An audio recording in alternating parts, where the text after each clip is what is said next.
Mario Kart is one of the most influential series in all of gaming. It has a huge lineup in its own right, but it did something even more: spawned a whole genre of copycats. I've already talked about a bunch of these before, but that's the thing about this type of game. Seemingly more than any other genre, there is an infinite supply of Mario Kart clones. Super Mario Kart started the whole series off, but really, Mario Kart 64 is where the formula truly began to shine. The Super Nintendo's pseudo 3D capability was a pretty cool novelty, but the Nintendo 64's true 3D made this genre boom. So let's start with a game that was also released on the Nintendo 64, developed by the standout developer Rare, and utilized an incredibly popular IP: Mickey Speedway USA. Yes, Diddy Kong Racing isn't the only racing game created by Rare for the N64. They were no stranger to licensed games like this. In fact, prior to Donkey Kong Country, they essentially created games like Sesame Street 1 through 3 and Spider-Man in order to bankroll their fully original titles. This isn't even the first Disney racing game they made. But it is the first one that doesn't look like sin. Because it's Rare, the game is unironically fun to play. It controls really well and has a decent speed, which is usually the biggest weakness that a Mario Kart clone can suffer from. We can probably thank Diddy Kong for this. Mickey Speedway was released 3 years after Diddy Kong Racing, so the engine, controls, and just past experience making a racing game probably really helped out. Thank you, Diddy Kong. The theme for the game is also pretty interesting. In the opening, we learn that Pluto has been f***ing kidnapped by weasels. Professor Ludwig von Drake gives us cars so that we can search all across America faster. But for some reason, we get easily distracted by races instead of searching for Pluto. All throughout this, the weasels send you pictures of them basically torturing Pluto and bragging about it. But sorry, we gotta finish lap 3 of Los Angeles first. All of the tracks are based on different cities throughout the United States, but they are more or less just the types of tracks that you'd expect in a kart racer. Desert, city, snow. They've just been recontextualized into different cities in America. So I'm really looking forward to the Philadelphia stage in Smash. Today's video is sponsored by Cook Unity, the first ever chef-to-you delivery service bringing restaurant quality right to your door. Cook Unity connects a diverse community of talented chefs that cook their food in regional micro-kitchens, not warehouses. They offer a wide range of dietary options, including vegan, paleo, and gluten-free. And it's super flexible, so if you're out of town or you don't need meals for a week, you can easily pause or cancel at any time. I got some awesome meals in my first box. Because I'm a gamer, I had to try Chef Ruben's spicy chicken tendies, and they were delicious. I also had Chef Vidya's vegan ratatouille, and I cleaned the plate. I love that Cook Unity's meals come straight from a chef with them right on the box, so it doesn't feel like I'm eating frozen processed meals. So go ahead and give Cook Unity a try. Head over to cookunity.com/Aaron50 or click the link in my description to get 50% off your first order.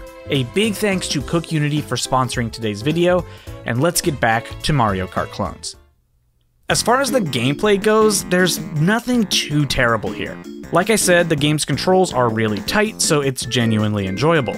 You have item blocks with items you'd expect, projectiles, boost, invincibility, hazards, and even coins that will increase your top speed during the match. The red shell equivalent kinda sucks though, because it doesn't follow the actual track. It tries to get to the targeted player in the shortest path possible, which means it runs into walls and breaks a majority of the time. So it's genuinely only helpful in huge open areas or when your opponent is straight in front of you. There's also a baseball item, which is neat. Sort of a combination between the green shell and banana. You throw it out like normal and it can bounce around, but eventually its speed slows down and it stops rolling, staying on the track as a hazard. The AI is also infuriating. Not even playing on the hardest difficulty, it is genuinely so impossible to get in the lead and keep the lead. It's like their cars legitimately just go faster than yours, and there is nothing you can do about it. But that is kinda just typical of kart racers from this era, so it's not like I can personally blame Mickey Mouse for that. Rare also developed a Game Boy Color version of the game, so let's check that out too. Yeah, so while this shares the name with the N64 version of the game, it's very clear that this is just a retooling of Mickey's Racing Adventure, the first Disney racing game that Rare made. This was just back in the day when you had to make a handheld version that shared the same name as the home console version, even when literally everything else is different. There was some neat functionality between the two versions though. If you connected your Game Boy game to the N64 version using the transfer pack, you could unlock Huey as a playable racer. Dewey and Louie, as well as the Professor, are also secret racers, but they can be unlocked with just the N64 version. It's kinda cool seeing games have this kind of feature, since it feels like the transfer pack barely had any support. Another racing game around Mario Kart 64's heyday is found on the PlayStation, Chocobo Racing. Final Fantasy really found its footing during the 90s. It always did well in Japan, and it had varied success in the West, but it wasn't until Final Fantasy VII that things exploded and the Final Fantasy name actually carried some weight.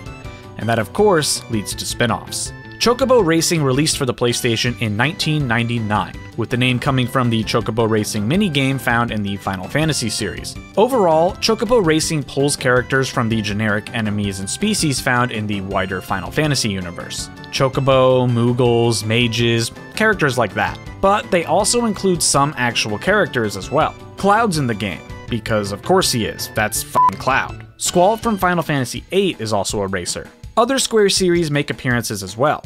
Aya from Parasite Eve, and Jack from the 3D Battles of World Runner, so it's a fun little Square history lesson as well as a kart racer. The game also executes a bit differently from Mario Kart. The core gameplay is obviously the same, but they deviate in ways to make it feel more unique and Final Fantasy. The first major change is that you can hold up to 3 items at a time, with them dragging behind you automatically. However, if you pick up multiples of the same item, they instead become stronger variants when finally used, emulating the magic upgrading system from Final Fantasy. Outside of items, you can also select a special ability for your racer. Each character has one that is their signature, but you can mix and match to your liking. These gradually charge throughout a race, and you can activate them once the meter fills. These abilities range from a simple boost, or flying over hazards for a short period, to stealing items like the Boo item in Mario Kart, attacking all racers, or protecting yourself from attacks. I really like this. It adds an additional layer of strategy to your loadout, and you can kind of tweak to your own playstyle. Mario Kart got close to this with the character-specific special items in Double Dash, but it's never really been explored more since then, which I think is a shame. I usually opt for the abilities that protect you from incoming damage, because a big issue with this game is never knowing when something is coming your way. There's no incoming item indicator or sound effect that really gives you a heads up. Though to be fair, this wasn't exactly standard practice in the 90s, so I guess I can give it a pass. The track selection is a bit lacking as well, with only 10 total tracks in the game. I feel like the bare minimum should be 16, 4 tracks and 4 cups, but again, that may be the Mario Kart mindset speaking. 10 just feels like such a small number though. I guess to make up for that, there's actually a story mode in the game. It isn't long and you can clear it in a couple of hours, but it's genuinely entertaining. It's told in a storybook style, so I'm waiting on a lawsuit to be announced any day now. You travel from place to place, completing races and adding racers to your little party, ultimately racing against Bahamut and completing some silly Final Fantasy nonsense. There's plenty of fourth wall breaking and little jokes sprinkled throughout. It's genuinely a pretty funny story mode.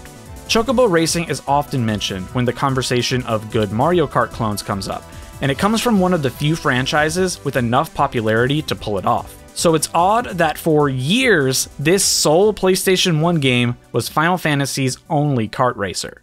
At E3 2010, Square Enix announced a whole lineup of games, and one of these ended up as a teaser for a brand new racing game, Chocobo Racing 3D, which was then cancelled.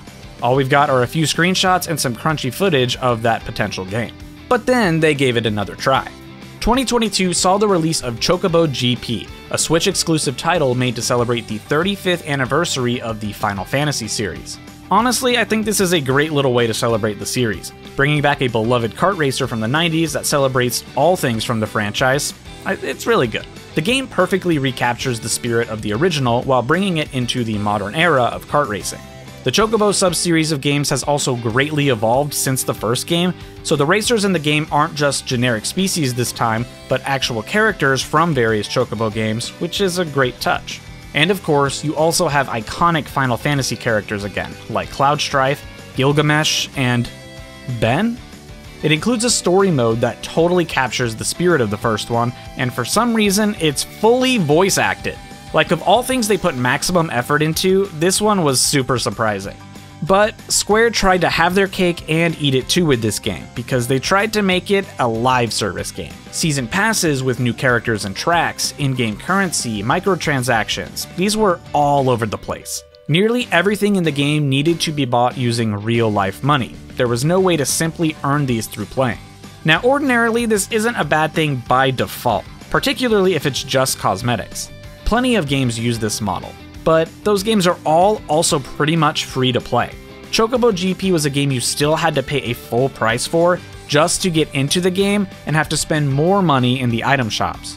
And they don't even have creator code Aaron Nitmar. This just did not sit right with the fans, and rightfully so. If you're selling a full price game that has paid DLC, I feel that content should be purchasable at any point. Free to play games with timed events and season passes, I'm still not a crazy fan of that concept, but I can kinda offer a little more leeway for that. They offered a full version of the game that you would pay for, and that graciously allowed you to purchase the new content. But there was also a light version of the game, which offered only the bare minimum roster and only let you play the prologue of the story mode. But strangely, you could also play in the online mode. Man, this is a weird game. Like I said, players did not like this pay-to-pay model, and after 5 seasons, Square Enix turned heel and changed the whole system. The light version was done away with, leaving just the full price version of the game. But now, everything can be unlocked simply by playing the game, earning tickets and coins, and then you can head over to the item shop to redeem stuff. This is truly how it should have been from the beginning, in my opinion. But it does also suck that they immediately kinda screwed over anyone who was all in on the season pass stuff. Like, imagine having spent hundreds of dollars on this game to get everything in the game, and now anyone can purchase it and get all the stuff you did for like 40 bucks. Why did Square Enix just do that? But another big problem persists with this game: the track design. It sucks. Now, I don't mean the aesthetics or the design and theme of a track, I mean the literal thing you race on. The pool of tracks are split into 4 different categories: long, short, hyperspeed, and technical. So it seems like you get about 25% of each, right?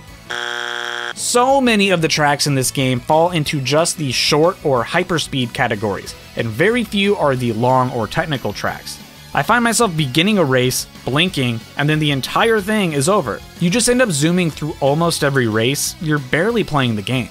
It would have been cool if they gave these tracks more laps to compensate, or, actually design more of the long and technical tracks. I'm not opposed to shorter tracks. I mean, Mario Kart's Baby Park is one of my favorites, but the reason that track works is because it's a super short one among a roster of medium to long tracks, so it makes that experience far more memorable. And this isn't even a problem that was solved by each season's new cups. They all continued to be short or hyperspeed, with the occasional long or technical track thrown in there. It's definitely a fun little game. It keeps all of the cool stuff that kept it unique, while also improving upon little things that 2 decades of kart racers sort of figured out along the way. It's only really fun in short bursts, honestly. To help advertise for Chocobo GP during its lead up and launch, a mobile game was also released, Chocobo GP Dash. And my god, this is awful. It's nothing more than a really thrown together Happy Wheels clone where you play as a Chocobo and Moogle trying not to tip over. As a standalone mobile game, this would just be bad. But as a mobile game being used to market another home console game, I mean, what were they thinking? Like, can you imagine somebody downloading this game and playing it and then thinking, dude, I gotta have this on my Switch? Speaking of bad games, Atari carts. The Atari Jaguar was released in 1993, heralded as the first 64-bit console ever made, to which the general public responded with, "The hell's a bit?" This thing was a commercial failure, doing so poorly that it finally convinced Atari to exit the home console market forever. It only had 50 games in its library, but we were lucky enough that one of those was Atari carts. Obviously inspired by Super Mario Kart, the developers actually managed to recreate the Mode 7 style of rendering that allowed for this fake 3D effect. Atari was impressed with their ability to copy-paste that style, and they wanted them to make a kart racer using popular Atari properties.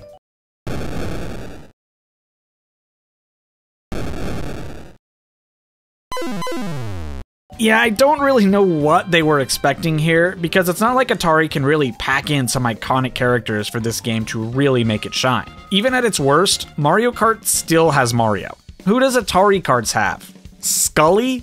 I mean, the Wikipedia article literally only mentions one single character, Bentley Bear, and his most notable appearance is a cameo in the background of Wreck-It Ralph. Okay, so it may not have some notable characters, but maybe it has good gameplay. It doesn't have good gameplay. These controls are just awful. A normal turn is far too wide for any of the tracks they've designed, but you totally spin out after like 1 second of using the sharp turn button. Sometimes you'll activate Zen mode and you'll find this perfect middle ground where you have the most perfect lines, but then you'll lose it and the race is trash. Sometimes you clip on stuff that you don't even know is part of the terrain or isn't part of the track because everything is 2D and flat, you just can't tell. The items in this game are basically designed to fix this problem, giving you better speed or traction. But that just begs the question, why even do that? Just make your game fun to control the whole time. Don't make it a cute little power-up to tease me and then take it away. The only offensive items the game has either slow down your opponents or reverse their controls, which means nothing to cheater CPU characters. And every item panel is single use. Once you've run it over, it's X'd out and it can't be used at all for the rest of the race, which is just so lame. By the time you get to the last lap, you are just racing. There are no items to be used. Just a reminder that this game came out for the Atari Jaguar, which means that anyone who had the misfortune of owning this game when it was new had to play it on this monstrosity. But I was lucky enough to play this on the Atari 50 collection on Steam, so I could play using an Xbox controller. Yeah, that's right, I'm belittling Atari Jaguar owners, I'm a badass. Another big game company that took a stab at the kart racer was Sony, with Mod Nation Racers for the PlayStation 3 and PSP. While everything about it is pretty typical of a Mario Kart clone, the game's big selling point was the ability to create your own tracks. While incredibly easy to use, it also allows the tracks to be as complex as the player wants. The basics allow you to paint the track out as you like, essentially creating the path you would drive during a race. You can select where the item boxes go, place decorative elements, deform the track to make it uneven or add ramps. Really, you can do almost anything. Players could then share their custom tracks and download other users' creations to race on.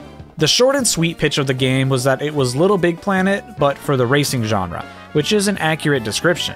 So accurate that then they just made that game, Little Big Planet Karting, created by the exact same developers as Mod Nation Racers. This game boiled down to Mod Nation Racers with the Little Big Planet skin.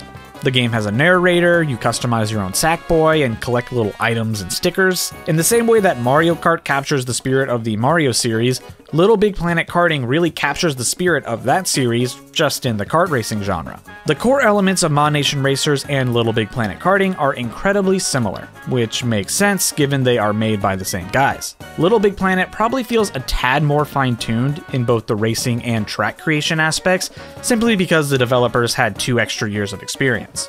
Of course, everything else is Little Big Planetified, so items, track themes, carts, and some mechanics are introduced that better fit that theme.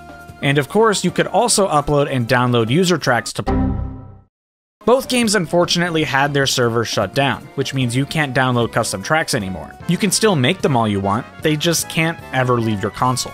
It's really a shame when this happens to games. And look, I get it, servers are expensive to keep up for a game that has a small user base. But that doesn't make it suck any less for a core function of the game to just be permanently disabled.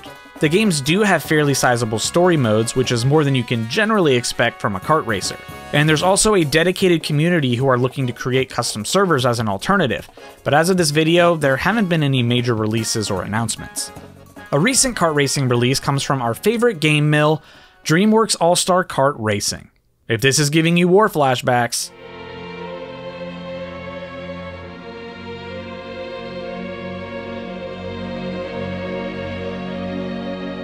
are you surprised?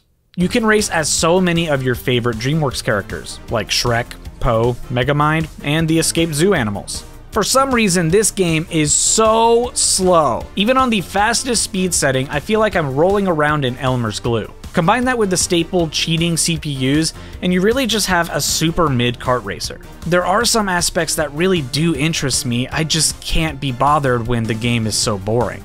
One of my biggest complaints about kart racers is figuring out the boost mechanic at the beginning of a race. Every kart racer has them, but they are all different. Sometimes you press A on go, sometimes you begin accelerating on 2 or on 1 or at some other random point. And the game never tells you that this is a mechanic, so you're just left guessing when you pick up a new kart racer. But DreamWorks Kart doesn't do that. Instead, you get to play Friday Night Funkin', and if you time your inputs correctly, that gives you the boost start. I love this. Not only does it illustrate this to you in a fun way, it actually illustrates it to you at all. I feel like no kart racer actually tells you that you can get a rocket start at the beginning. You just kind of learned that in one of them and it applies to the rest of them. Trolls are also found throughout the levels. Sometimes they're the context for opening up an alternate path by driving through their magical harp thing. You can also collect music notes during a race. These are used to purchase different items in the shop, but these also fill up a meter in the corner during the race. When you max out this meter, the trolls will grant you an extra little item. And while this item aspect is cool, when you're on the receiving end, it can just be so frustrating, because once again, this game does not have any kind of an incoming item indicator that gives you a heads up.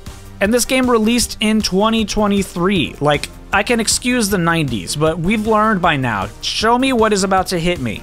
And why does this game have gorgeous lighting for no reason? The character models are ass, the stages are acceptable, but the lighting? It's like Ultra 4K hyper ray traced lighting inside of... Overall, it's basically Nickelodeon kart racers with a different coat of paint. And that's not a compliment. But actually, I can play as Boss Baby, so never mind, I take it back. I take it all back, please forgive me. Konami didn't want to be left out of the fun either, so they made their own kart racer too. Konami Crazy Racers for Game Boy Advance, with a roster of plenty of Konami characters. You can race through a variety of tracks in this cool fake 3D engine, and... wait, is that? This is just Mario Kart! Crazy Racers takes advantage of the Mode 7 capabilities of the Game Boy Advance, just like many other games, and as a result, this just kinda looks and feels like Super Circuit. But the crazy part is that this game came out months before Super Circuit. Though I guess to be fair, both games are just using the same tech that was already used in Super Mario Kart, it was just capable of being done on a handheld now. The game tries to deviate a little bit, but the changes are so minor. The item boxes are categorized differently. You can grab blue item boxes to exclusively get a speed boost item, or a red item box that can give you any possible item. It mostly just looks and plays like Mario Kart, but I actually mean that in a good way. In the same way that you might have fun playing Mario Kart Super Circuit, you would have fun playing this game. At the very least, it's a fresh coat of paint and you play on different tracks using different characters and different items, but it's also not that different at the same time. It's also still held back a little bit by the hardware it was on, but if you were to pick this one up, I think you'd have a pretty good time with it. It even inspired a sequel for iOS and Android, Crazy Kart Racing, and that game is not available anymore. Please just let me play your games. Stop taking them off of digital app stores after like 8 minutes. I just want to play funny little games. Mario Kart clones as a whole aren't going anywhere, even though some of them get taken down off of digital storefronts. It's a beautiful formula that Nintendo came up with, and even if you make a really bad one, the mere existence of popular IP plus kart racer is enough to generate some sales. And for those of you who are thinking right now this second, he didn't talk about any of the Sonic racing games. I know.